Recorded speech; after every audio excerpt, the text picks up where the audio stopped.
I never thought my life would end up like this, chained to a four-poster bed in the bedroom of Vincenzo Moretti, the most ruthless mafia boss in the city. It happened so fast. 3 nights ago, I was just Ethan Harlow, a 24-year-old barista scraping by in a tiny apartment, trying to pay off my father's gambling debts. Dad had always been reckless, betting on horses, cards, anything that promised quick money. But this time, he owed $200,000 to the Moretti family. When the collectors showed up at our door, Dad wasn't there. He'd vanished, leaving me to face them alone. The men in black suits didn't waste words. They grabbed me, stuffed me into the back of a sleek black SUV, and drove through the rainy streets until we reached a gated mansion on the outskirts of the city. I fought, screamed, begged, but it was useless. One punch to the gut silenced me. Then he appeared. Vincenzo Moretti stepped out of the shadows of the grand foyer, tall and imposing, his dark hair slicked back, sharp jawline framed by a tailored black suit that hugged his broad shoulders. His eyes, cold, piercing gray, locked onto mine like a predator's sizing up prey. He was only 30, but the rumors painted him as a monster, the man who controlled half the underground world, who eliminated rivals without blinking. "Your father ran," he said, voice low and smooth, laced with an Italian accent that sent chills down my spine. "Debts must be paid. You'll do as collateral until he returns with the money." I spat at his feet. "I'm not property." His lips curved into a dangerous smirk. "Tonight you are." Before I could react, his men dragged me upstairs. I kicked and twisted, but they were too strong. They shoved me into a massive bedroom, his bedroom, from the scent of expensive cologne lingering in the air. Dark walls, heavy curtains, a king-sized bed that looked like it belonged in a palace. One of them snapped a cold metal cuff around my ankle, the chain long enough to reach the attached bathroom but not the door. The click of the lock echoed like a death sentence. "Welcome home, pretty boy," one thug sneered before they left, slamming the door. I yanked at the chain, panic rising in my chest. The metal bit into my skin, unyielding. I was trapped. Alone. Hours passed. I paced as far as the chain allowed, heart pounding, mind racing for escape plans. The window was barred. The door locked from outside. No phone, no weapons. Then the door opened again. Vincenzo walked in alone, loosening his tie, jacket discarded somewhere downstairs.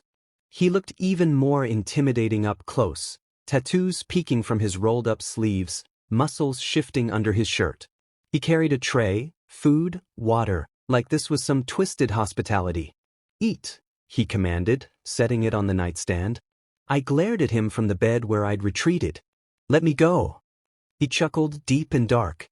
"Not until the debt is settled." He sat on the edge of the bed, too close. I scooted back, chain rattling. "You're shaking," he observed, eyes scanning me like he owned every inch already. "Because you've kidnapped me." I snapped, voice cracking. He leaned in, his face inches from mine. Up close, he was unfairly handsome. High cheekbones, full lips, a scar faint on his eyebrow adding to the danger. "Kidnapped? Collateral. There's a difference." His hand reached out, brushing a strand of hair from my forehead. I jerked away, but the touch lingered, warm and possessive. "Don't touch me," I hissed. His gaze darkened. "You'll learn to behave." He stood, towering over me. "Or things will get uncomfortable." He left, locking the door again. I didn't touch the food that night. Hunger gnawed at me, but pride won. The next morning, or what I guessed was morning with no clock, he returned. This time with clothes. Simple jeans and a shirt, but expensive fabric. "Change," he said. I refused, clutching my old clothes like armor. He sighed, almost amused. "Stubborn." In one swift move, he pinned me against the headboard, his body pressing into mine. Heat radiated from him, his scent overwhelming, spice and smoke. I froze, breath hitching. His face was so close I could feel his breath on my lips. "See," he murmured. "You fight, but your body doesn't." I hated how my heart raced, how a traitorous warmth spread through me. Fear? Anger? Something else? He released me abruptly, tossing the clothes. "Change," Or I'll do it for you. I changed in the bathroom, face burning. Days blurred into a routine. He'd bring meals, sit and watch me eat, asking questions about my life. Why did I stay with my father? Why no boyfriend? I answered in short bursts at first, then longer, desperation for human interaction winning. He listened intently, those gray eyes never leaving mine. Sometimes he'd touch my wrist, checking for bruises from the chain. Gentle, almost caring. It confused me. One night, after I'd yelled at him again, demanding freedom, he snapped. He grabbed my chin, forcing me to look at him. You think I enjoy this? Keeping a beautiful boy chained like an animal? Beautiful? The word hung in the air. Then let me go, I whispered. I can't. His thumb brushed my lower lip. Not yet. The air thickened. He leaned closer, and for a terrifying moment, I thought he'd kiss me. Part of me, buried deep, wanted him to, but he pulled back, jaw clenched. Sleep. He left, and I lay there, chain heavy on my ankle, heart heavier in my chest. What was happening to me?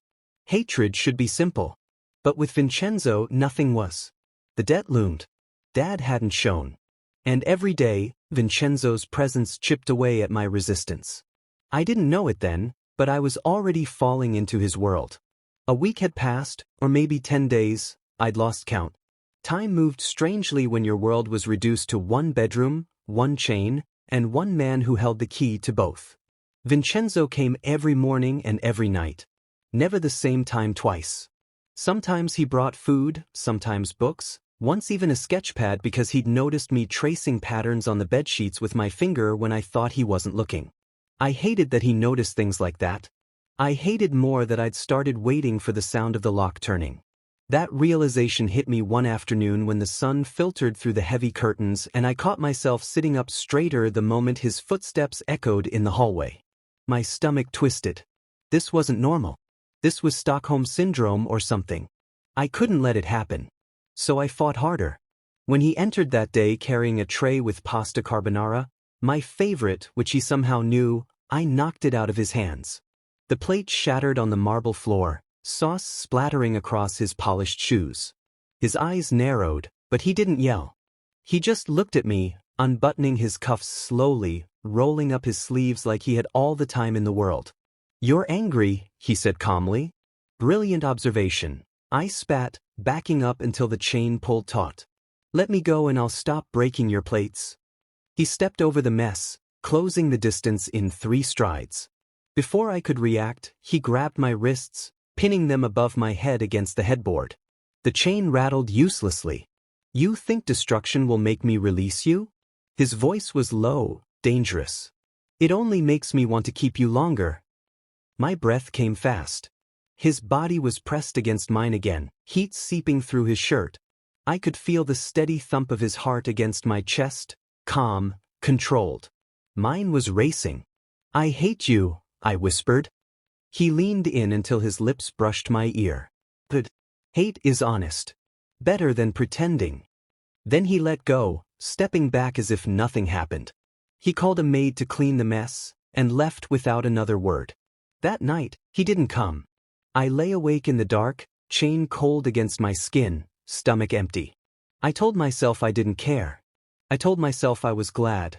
But when the door finally opened at dawn, relief flooded me so strongly I had to turn my face into the pillow so he wouldn't see. He looked exhausted. Dark circles under his eyes, shirt wrinkled, a faint blood stain on his collar. He carried coffee and fresh pastries. Rough night. I asked before I could stop myself. He paused, surprised I'd spoken first.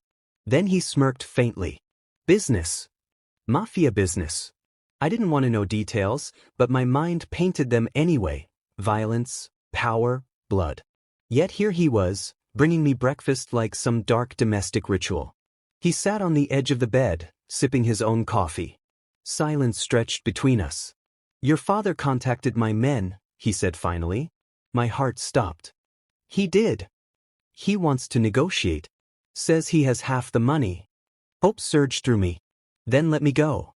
Please. Vincenzo's jaw tightened. He wants to trade. The money for something else. What? He didn't answer. just stared into his cup. Vincenzo, I said, using his name for the first time. It felt strange on my tongue. What does he want to trade? His gray eyes met mine, stormy. You. The word hung in the air like smoke. I laughed, bitter and broken. Of course, I'm just a bargaining chip to him. Always have been. I pulled my knees to my chest, chain clinking. Tears burned my eyes, but I refused to let them fall. Vincenzo set his cup down. Slowly, carefully, he reached out and cupped my cheek, thumb brushing away a tear I hadn't realized escaped. I refused, he said quietly. I blinked up at him. What? I told him the debt stands. You stay until it's paid in full. My mind reeled. Why? He didn't answer right away. His hand lingered on my face, warm and steady. Then he leaned forward, so close I could see flecks of silver in his gray irises. Because I'm starting to like having you here, he murmured. Before I could process that, his lips were on mine. The kiss wasn't gentle. It was claiming, hungry, weeks of tension exploding in one moment. His hands slid to the back of my neck, holding me in place as his mouth moved against mine. Firm, demanding, tasting of coffee and something darker. I should have pushed him away. Instead, my hands fisted in his shirt, pulling him closer. A sound escaped me, half protest, half surrender. He deepened the kiss, tongue brushing mine, and fire shot through every nerve in my body. When he finally pulled back, we were both breathing hard. His forehead rested against mine. That, he said roughly, is why. He stood abruptly, adjusting his shirt, composure snapping back like armor.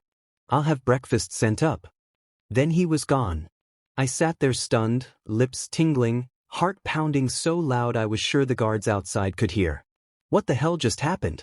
I touched my mouth, still feeling him there. Anger, confusion, and something hot and dangerous swirled inside me. That evening, he returned earlier than usual.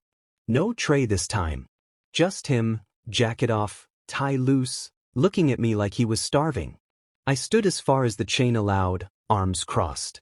Come to finish what you started? A ghost of a smile. Tempting.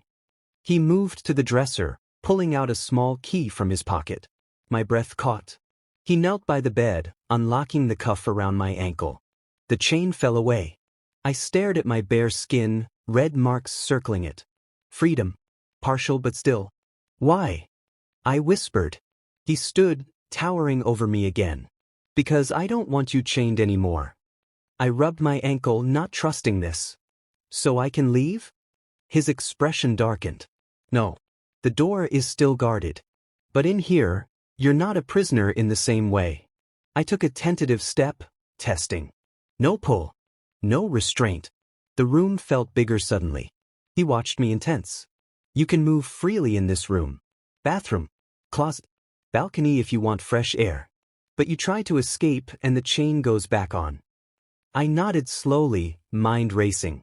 This was trust. A little. Or a test. That night, he didn't leave. He showered in the attached bathroom. I heard the water running, then emerged in low-slung sweatpants, towel around his neck, chest bare and inked with tattoos that told stories I wasn't ready to hear. He climbed into the bed. The same bed I was already in. I froze. What are you doing? Sleeping, he said simply, pulling me against his chest like it was the most natural thing. His arm locked around my waist, heavy and warm. I lay rigid, hyper-aware of every point of contact. His breath on my neck, his heartbeat against my back, the strength in the arm holding me. After minutes, or hours, I relaxed just a fraction. His lips brushed my shoulder. Good boy. I didn't sleep much that night. But for the first time since I'd been taken, I didn't feel alone. And that terrified me more than the chain ever had. I woke up wrapped in heat and muscle, Vincenzo's arms still locked around my waist like he'd claimed me in his sleep. Sunlight slipped through the curtains, painting gold across his bare shoulder and the ink curling over it. A coiled serpent with eyes that seemed to watch me even in daylight. For a moment I didn't move. I just listened to his steady breathing against my neck and tried to understand how my body could feel safe in the arms of the man who'd stolen my freedom. Then reality slammed back in. I shifted, trying to slide out from under his hold. His grip tightened instantly, pulling me flush against his chest. Going somewhere? His voice was rough with sleep, lips brushing the shell of my ear. My heart stuttered. Bathroom. He loosened his arm just enough for me to slip free. I scrambled off the bed, bare feet hitting cool marble, and hurried into the bathroom, shutting the door firmly behind me. I stared at my reflection, messy blonde hair, flushed cheeks, swollen lips from last night's kiss. I looked like someone who belonged here. The thought made me nauseous. When I came out, he was sitting up against the headboard, sheet pulled low on his hips, watching me with that unreadable gray stare. "Come here," he said. I stayed by the door. "No." His eyebrow arched. "You slept curled against me all night. Don't pretend you hate it now." Heat flooded my face. I was cold. He smiled, slow, dangerous. "Liar." I crossed my arms. "What happens now? You keep me as a pet forever?" The smile faded. He climbed out of bed, all lean muscle and quiet power, and walked toward me until I had to tilt my head back to meet his eyes. "I told you. Until the debt is paid." "And if my father never pays?" His hand came up, fingers tracing my jaw. "Then you stay." My throat tightened. "As what?" He didn't answer. Instead, he leaned down and kissed me, slower this time, deeper, like he was savoring something he'd waited years for.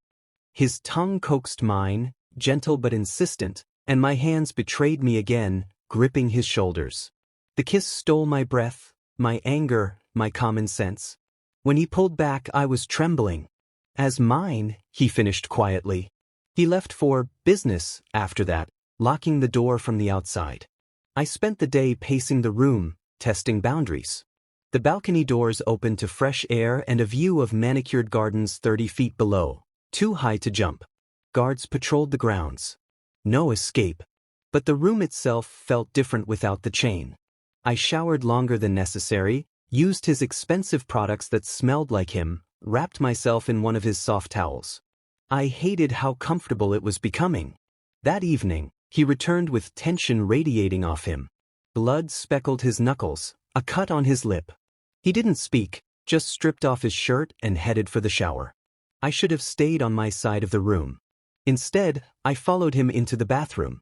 He paused under the spray, water sluicing over his back, tattoos glistening. "Need something?" "You're hurt," I said, nodding at his lip. "It's nothing." I grabbed a clean washcloth from the counter, wet it, and stepped closer. Hesitantly, I reached up and dabbed at the cut. He stilled, watching me. "Does it hurt?" I asked softly. "Not anymore." His hand caught my wrist, holding it there. Water dripped from his hair onto my arm. We were inches apart, steam curling around us. "Why do you care?" he asked. I didn't have an answer. He took the cloth from me, tossed it aside, and cupped my face with both hands. The kiss that followed was different, raw, almost desperate. He pressed me against the tiled wall, water soaking my clothes, his mouth hot and demanding on mine. I kissed him back just as fiercely, fingers digging into his wet skin, anger and want tangled so tight I couldn't tell them apart. When we broke apart, gasping, he rested his forehead against mine. "I'm no good for you, Ethan," he whispered. "You should run the second you get the chance." "Then let me go," I whispered back. His eyes closed. "I can't." That night, he held me tighter than before. 2 days later, everything changed. I was reading on the balcony when raised voices echoed from downstairs. I crept to the bedroom door, left unlocked again, and cracked it open. Guards were arguing in the hallway. Harlow's men hit the warehouse on 5th, took half the shipment. Boss is furious. My father's men? Dad had people? Heavy footsteps thundered up the stairs. Vincenzo appeared, face like thunder, gun tucked in his waistband. He saw me in the doorway and stopped short. "Get back inside," he ordered. "What's happening?" He pushed me into the room, shutting the door behind us. "Your father just declared war." My stomach dropped. "What?" He didn't like my refusal. So he stole from me instead. Vincenzo's voice was ice. "Now he pays in blood." Terror gripped me. "Don't kill him. Please." He stared at me, something painful flashing in his eyes. You still protect him? After everything? He's my dad. He sold you, Vincenzo snapped. Twice. I flinched.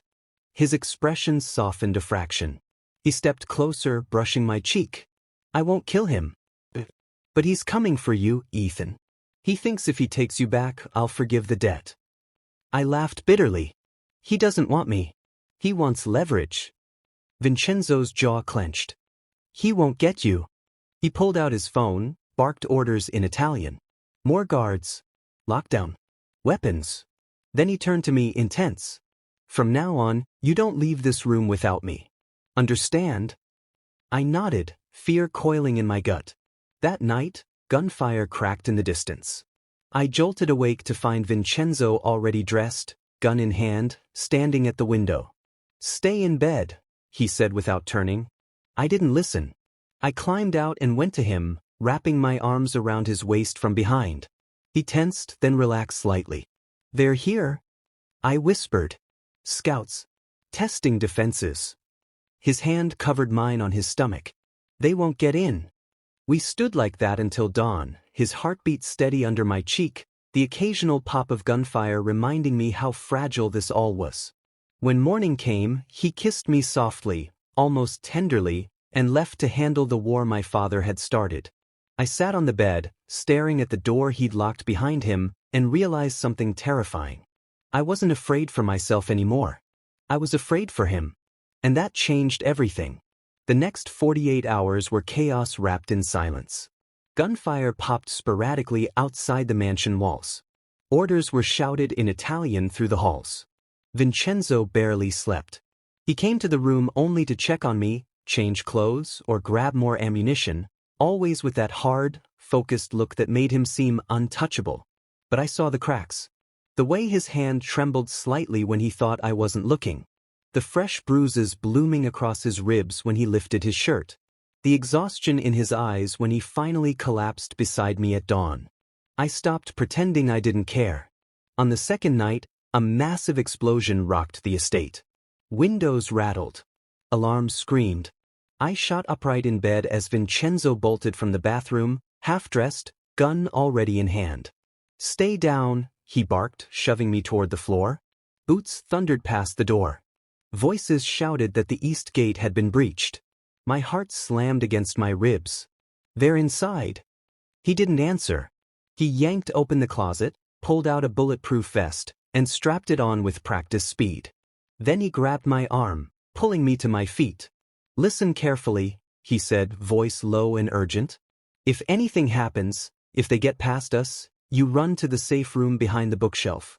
Code is 7-2-9-4. Lock it from inside. Don't open for anyone but me.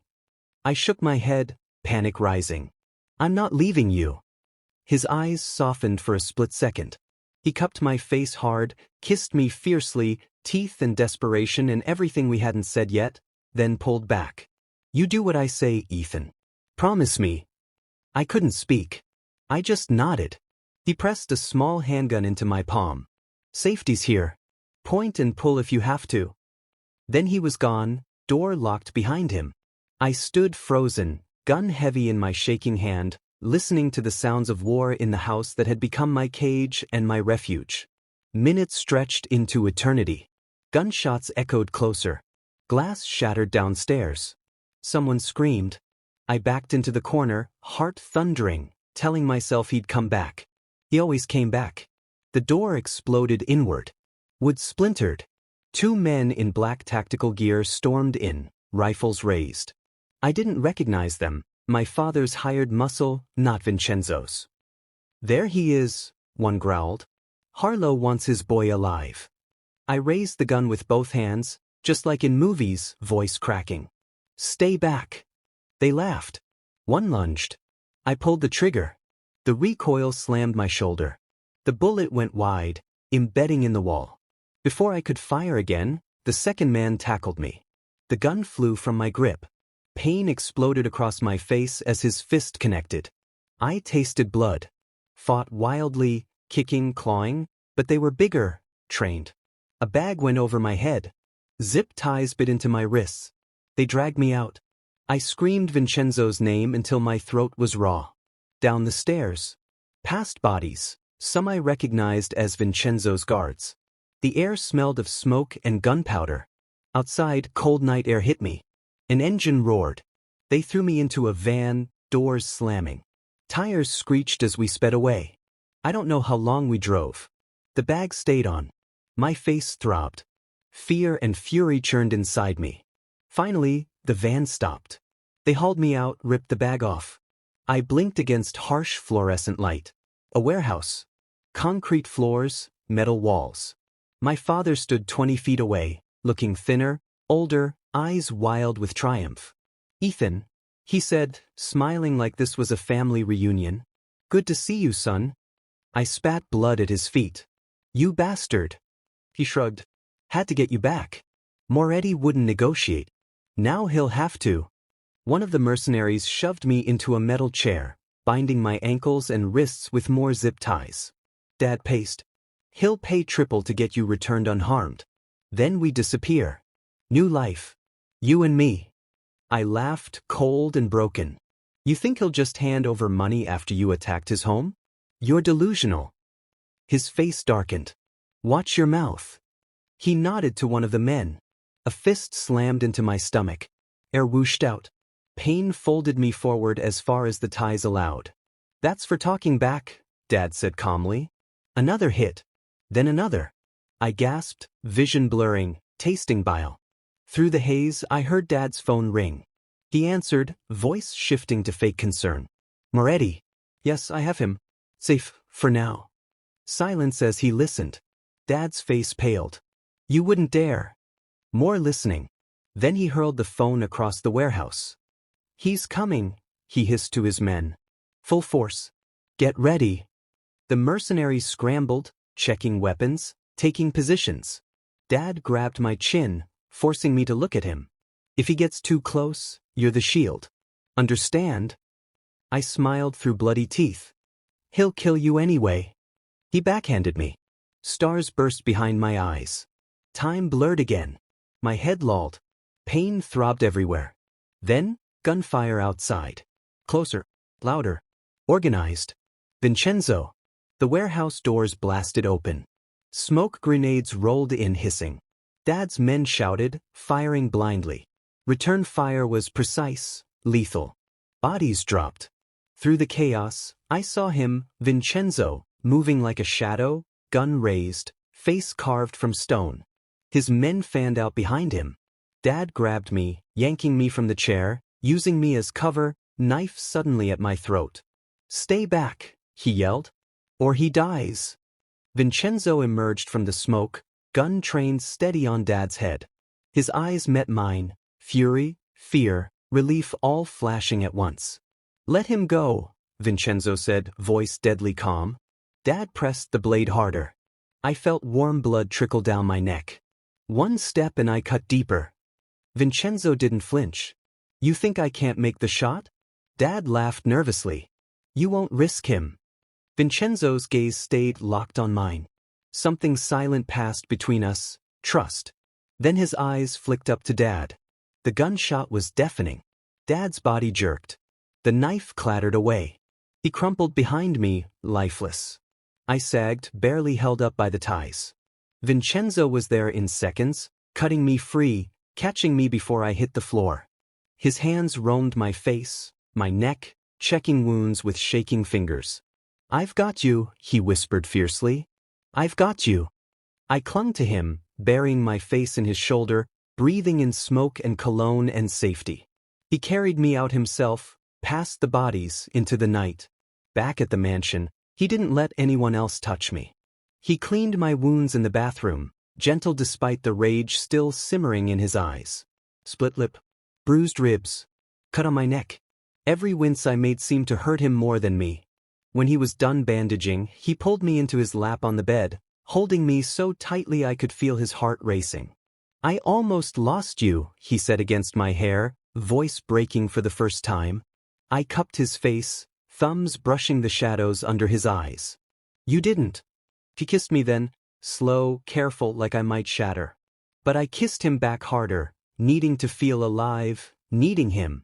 The kiss deepened, emotions pouring out, relief, fear, want. His hands slid under my shirt, warm on bruised skin, grounding me. We didn't stop at kissing that night. Clothes came off slowly, carefully. Every touch was reassurance, every sigh a promise. It was intense, overwhelming, a connection that went beyond words or debts or danger. Afterward, he held me close, fingers tracing lazy patterns on my back. "Your father's gone," he said quietly. I nodded against his chest. I'd process that later. Right now, I only felt relief. "The debt's settled," he continued. "You're free to leave whenever you want." I lifted my head, meeting his guarded gray eyes. "And if I don't want to leave?" His breath caught. Then he smiled, "Small, real, beautiful. Then you stay. As mine. Not collateral. Just mine." I kissed him again, sealing it. For the first time since I'd been taken, I wasn't afraid of what came next. The bruises on my body faded faster than the ones on my mind. It had been 2 weeks since the warehouse. 2 weeks since Vincenzo put a bullet in my father's head to save my life.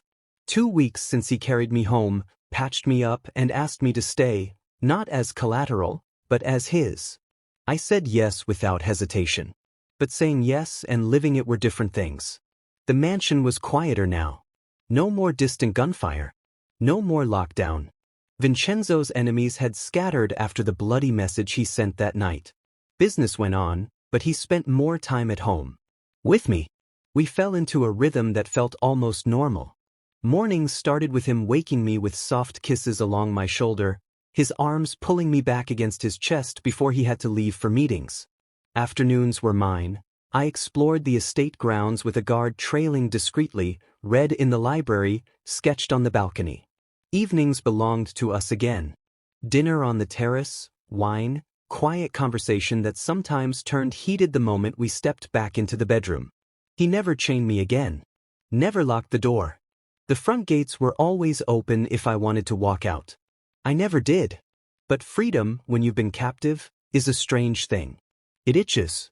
One afternoon, I found myself standing at the massive front doors, hand on the handle. The guard nodded politely, ready to open it for me. I could step outside, call a cab, disappear into the city. Start over with nothing but the clothes on my back. I didn't move. Because the truth was clawing at me, I wasn't staying out of fear anymore.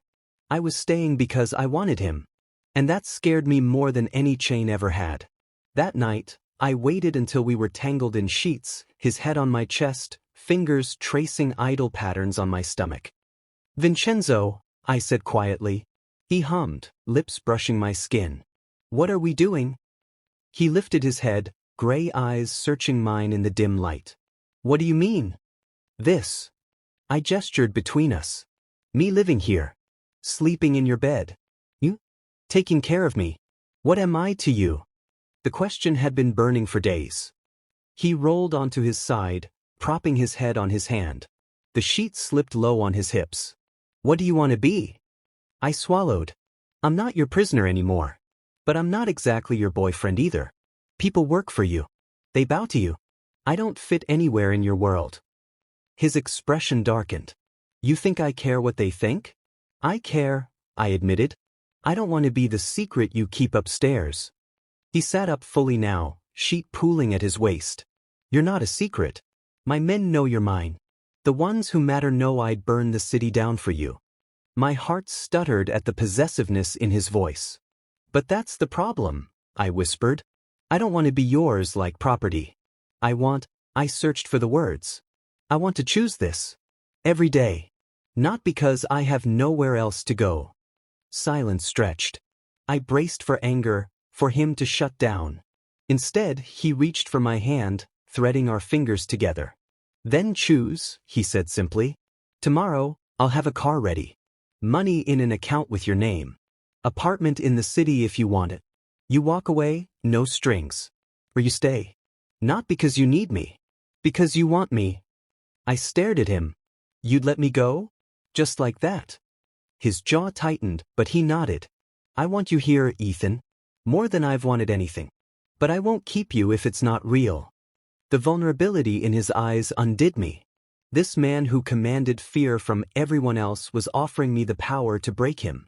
I leaned forward, kissing him softly, slow, deliberate, pouring everything I felt into it. He groaned quietly, hands sliding to my neck, holding but not trapping. When I pulled back, I rested my forehead against his. "I'm not going anywhere," I said. "I choose you." Relief flashed across his face before he crushed me to him, kissing me deeply, desperately. We lost ourselves in each other that night, hands and mouths mapping every inch, emotions running high, sealing the choice with heat and whispers and breathless promises. The next morning, he still had the car brought around. It sat in the driveway, keys on the hood, envelope beside it. He stood with me on the steps, arms crossed, watching. I picked up the keys, turned them over in my hand. Then I walked to the driver, handed them back. "Take it to the shelter downtown," I told him. "Donate it." Vincenzo's lips curved into the first real smile I'd seen from him in weeks. He pulled me against him right there in front of the guards, kissing me thoroughly, claiming me in daylight for everyone to see. "Mine," he murmured against my lips. "Yours," I agreed. But life with a mafia boss doesn't stay peaceful for long. 3 days later, everything shifted again. We were eating breakfast on the terrace when his phone buzzed. He glanced at the screen, face going stone cold. "What is it?" I asked. He hesitated, the first time he'd ever done that with me. "Vincenzo." He set the phone down. "There's a meeting tonight. Rivals from the north. They want to discuss territory after recent events." My stomach nodded. "The ones my father owed secondary money to?" He nodded. "They're claiming his debt transfers to me now that he's dead. They want payment or war." I pushed my plate away. "How much?" "Enough to hurt." I thought of the blood already spilled because of my family. "Let me help." His eyes snapped to mine. "No. I could talk to them. Explain." "Absolutely not." He stood, voice hard. "You're not going near them." I stood too. "This is because of me. Let me fix it." He grabbed my arms, grip firm. "The only way you fix this is by staying safe." "With guards." We stared each other down. Finally, I nodded. But inside, resolve hardened. That night, he left dressed in black, armed, kissing me long and deep at the door. "Lock the doors," he said. "Don't wait up." I watched the convoy disappear down the drive. Then I went to his office. I'd watched him enough times to know the safe combination. My birthday, the sneaky bastard. Inside was cash, documents, and a ledger. My father's original debt was listed, crossed out in red. But beneath it, a second entry. The Northern family. $500,000. I stared at the numbers. Then I grabbed a duffel from the closet, stuffed it with cash stacks until it hit the amount, and zipped it shut. I called a cab from the landline, gave the address of the meeting spot I'd overheard Vincenzo mention weeks ago, an abandoned club downtown. The guards tried to stop me at the gate. I looked the head one in the eye. "Tell him I went to end this. If he wants to yell at me, I'll be home later." They let me go. Probably terrified of Vincenzo's reaction either way. The club was dimly lit, smoke thick, men in suits lining the walls.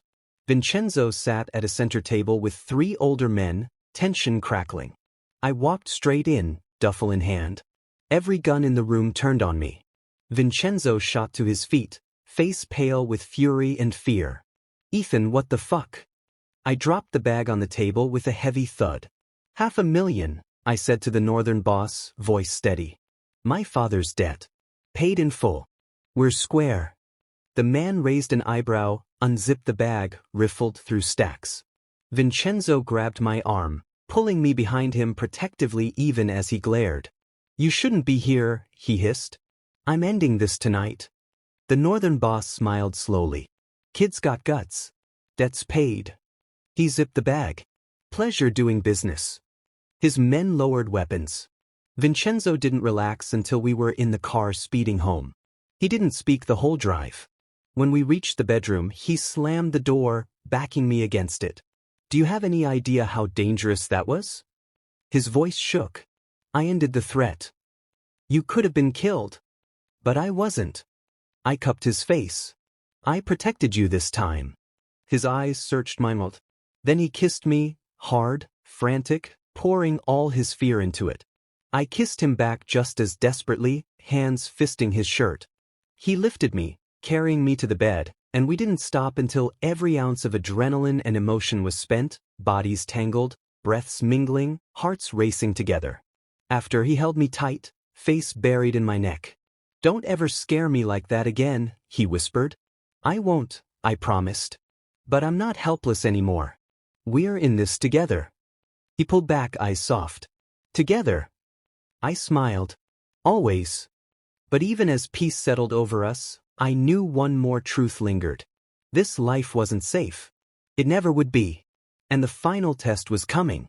6 months later.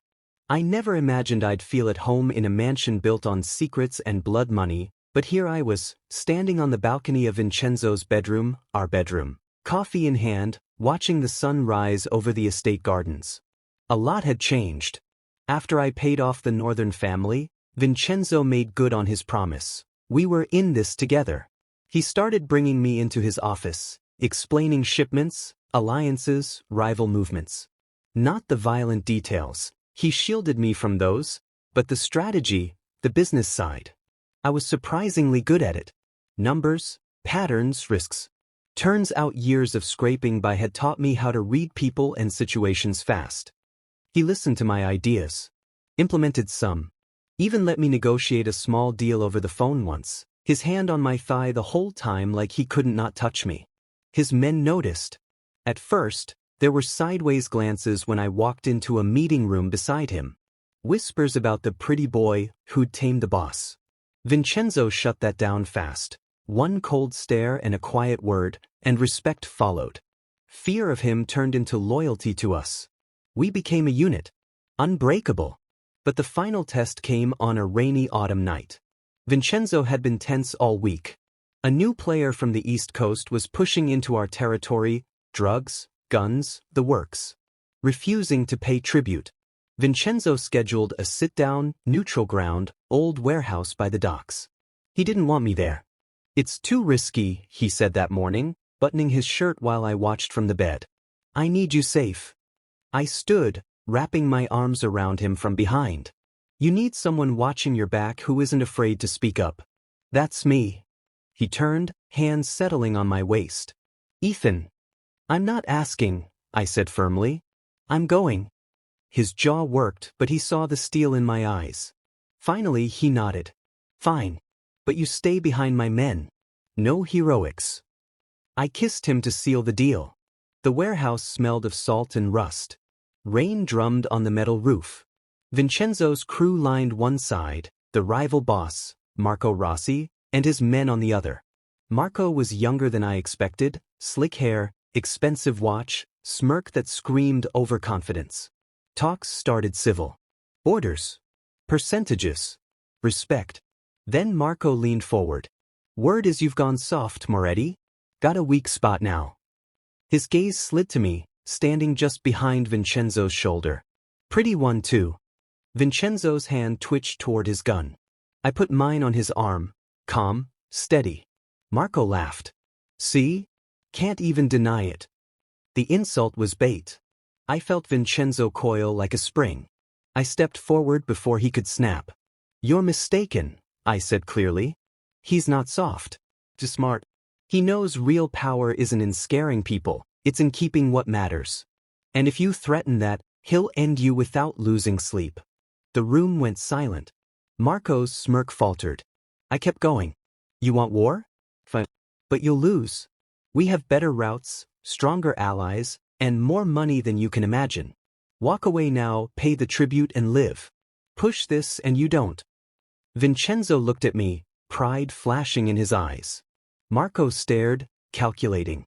Finally he leaned back. Bold words from the boss's pet. I smiled coldly. "I'm not his pet. I'm his partner. And I'm telling you, back off." Tension hung thick. Then Marco raised his glass. "To smart partners." He nodded to Vincenzo. "Tribute starts next month. We're good." Just like that, war averted. In the car ride home, Vincenzo didn't speak until we were through the gates. He pulled over on the private drive, turned to me, eyes blazing. "You were magnificent," he said roughly. I grinned. "Told you I could handle it."